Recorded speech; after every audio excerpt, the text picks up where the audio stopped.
목민자가 백성을 위해 있는 것인가? 백성이 목민자를 위해 있는 것인가? 신영국 전 문경시장의 지방자치 경험을 담은 책 서울이 죽어야 나라가 산다. 전국 유명서점에서 구입 가능합니다. 안녕하십니까. 문경시장을 지낸 신현국입니다.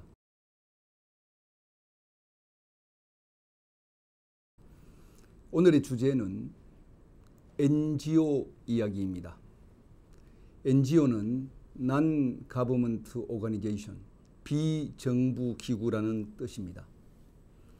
NGO 얘기를 꺼낸 것은 새 정부의 환경부 인사에서 소위 서열 1, 2, 3위에 해당하는 간부급 인사를 모두 NGO에서 발탁한 데 대한 우려에서 이 주제를 택했습니다. 새 정부는 환경부 장관, 차관, 그리고 청와대 환경비서관까지 모두 NGO 출신을 발탁했습니다. 장관, 차관 중 한 명을 NGO에서 발탁한 사례는 있었으나 장차관을 모두 NGO에서 기용한 것은 이번이 처음입니다. 게다가 청와대 비서관까지 NGO 출신으로 기용한 것은 매우 이례적입니다. NGO 출신 자체가 문제가 있는 것은 아닙니다. 실제 NGO 출신으로서 국회의원도 있고 NGO 출신이 여러 분야에서 활발하게 진출해서 활동하고 있는 것도 사실입니다. 대표적인 NGO 출신 정치인이 한명숙 전 총리이고 박원순 현 서울시장도 NGO 출신입니다. 여기서 NGO가 무엇인지부터 좀 더 설명이 필요할 것 같습니다. NGO는 앞에서 간단히 언급한 것과 같이 비정부 기구입니다. 지요, 정부 기구에 대응하는 말입니다. NGO가 출범하게 된 것은 순전히 국제 정세 때문입니다. 탈냉전, 환경 문제가 국제화되면서 UN 입장에서는 새로운 협상 파트너가 필요했던 것입니다. 미국, 러시아 등 강대국들이 주도하고 있는 국제사회에서 약소국가 내지는 제3세계의 입장을 대변할 새로운 조직이 필요했던 것입니다. 이때 태어난 것이 바로 NGO입니다. 대표적인 국제 NGO가 그린피스 같은 게 있고 그린피스는 현재 국제적인 조직망을 갖고 있습니다. 이들은 반핵 운동과 환경 문제에 뛰어들었습니다. 지구온난화, 오존층 파괴와 같은 국제 환경 문제를 제기하면서 세계적인 이목을 받기 시작했죠. 이들은 새로운 파워 집단으로 자리매김했고 온실가스 규제를 위한 기후변화 협약 같은 국제 환경 협약을 이끄는 데 앞장섰습니다. 국내에서는 해방을 전후해서 YMCA, YWCA, 흥사단 등으로 시작해서 70년대, 80년대 접어들면서 민주화 운동과 함께 환경운동, 노동운동, 그리고 소비자 보호운동으로 이어졌던 것입니다. 특히 80년 이후 수돗물 오염 사건이 연이어 발생하면서 환경운동연합, 녹색연합과 같은 환경 NGO가 많이 생겨났습니다. 이들 단체들은 환경 현장에서 가방 하나만 들고 맨몸으로 부딪히면서 지효가 못하는 역할도 했습니다. 페놀 사건 기억하시지 않습니까? 페놀 사건이 일어났을 때 NGO에서 페놀 사건의 그 실체라 할까, 실태를 낱낱이 파헤쳐서 언론에 알렸습니다. 난지도 기억하실 것입니다.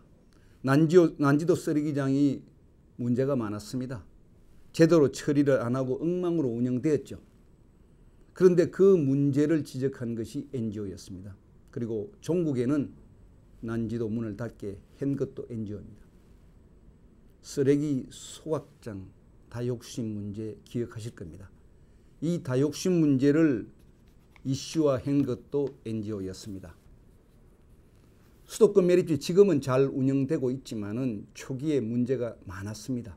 그것을 정상화시키는 데도 역할을 했습니다. DJ 때 동강댐 건설을 막은 것도 NGO였습니다. 이들 단체들은 GO가 개발 부처의 눈치 보고 몸살이고 제 역할을 못할 때 거기에 맞서서 투쟁했습니다. 특히 페놀 사건 이후 기업의 환경 문제의 중요성을 부각시키고 기업 환경 의식을 높이는 데 큰 역할을 했습니다. 힘없는 환경부가 개발부서의 눈치나 보고 제 역할을 못할 때는 환경부를 질타하기도 했습니다. 혹자는 NGO 덕분에 우리나라 국내 환경 문제가 최소한 10년은 앞당겨졌다고 평가하기도 합니다.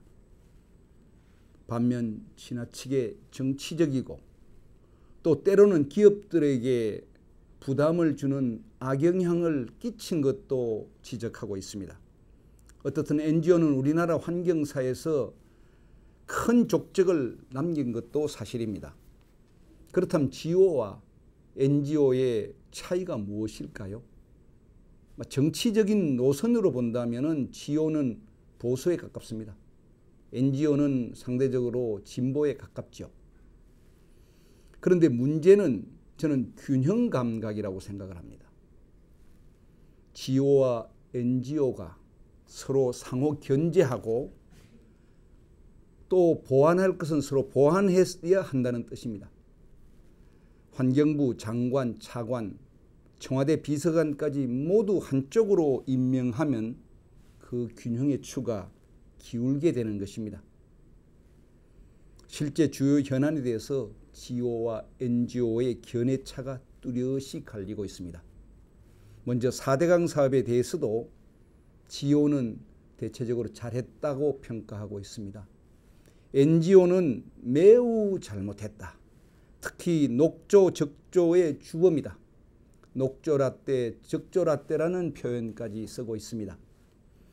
지금이라도 몇 개 보는 당장 허물어야 된다는 과격한 표현까지 쓰고 있습니다. 요즘 이 언론에 보도되고 있는 에너지 정책 탈원전에 대해서도 GO와 NGO의 차이가 나타나고 있습니다. GO는 반대 입장입니다. NGO는 탈원전 절대 찬성, 게다가 신고리 원전 5, 6호기의 공사 중단까지 강력히 주장하고 있는 것 같습니다. 양양군에 오색 케이블카 설치를 놓고도 GO와 NGO가 대립했고 종북에는 법적 문제로까지 비화되었습니다. 기억하실 겁니다. 오래전에 지율 스님이 천성산 도룡뇽 보호를 위한 반대운동을 했는데 그때도 NGO와 GO가 맞섰습니다. 다시 주제를 원점으로 돌리겠습니다. 새 정부의 환경부 인사, 최고위직이 모두 NGO 출신으로 조각됨에 따라서 새 정부의 환경정책이 한쪽 방향으로 치우치지 않을까 하는 우려입니다. 환경 문제 어떻습니까? 저 생각으로는 균형이 중요하다고 생각합니다. 환경 규제를 소홀히 해서는 물론 안 됩니다. 그렇다고 환경 규제를 너무 강화하고 지나치면 이 또한 문제입니다. 이 또한 해가 될 수도 있습니다. 환경 비용 증가로 기업 부담 가중된다는 뜻입니다. 저도 환경부에 근무할 때는 환경의 가치가 가장 소중한 것으로 생각했습니다. 그런데 문경시장을 해보니 그런 것만도 아니라는 생각이 들었습니다. 환경 문제도 결국 우리 삶의 한 부분이고 우리 삶의 한 영역이 아닌가 싶습니다. 우리가 먹고 살기 위해서는 내키지 않지만 때로는 터널도 뚫어야 하고 먹고 살기 위해서는 또 길도 도로도 닦아야 합니다. 먹고 살기 위해서 때로는 나무도 베어야 합니다. 나무를 보아야 하고 또 나무를 지켜야 하지만은 숲을 보는 균형 감각이 무엇보다도 중요하다고 생각합니다. 최악의 환경 파괴는 전쟁이고 전쟁 다음으로 환경 파괴의 주범이 빈곤이라고 어느 학자가 얘기했습니다. 실제로 경제 선진국이 환경 선진국입니다. 그리고 잘 나가는 기업, 소위 기업 환경이 좋은 기업이 환경 관리도 잘하고 있습니다. 결론적으로 환경 문제 지나치게 한쪽으로 치우쳐서는 안 된다는 얘기입니다. 기왕지사 NGO로 채워진 환경부 인사, GO와 NGO가 서로 협력하여 균형된 환경정책 펼쳐주시기 바랍니다. 감히 환경시계가 삐뚤어졌다라는 표현을 썼습니다.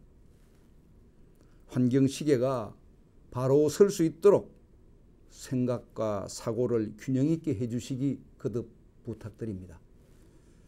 신임 환경부 장 차관님, 부디 GO의 얘기에 귀 기울여 주시기 바랍니다. 감사합니다.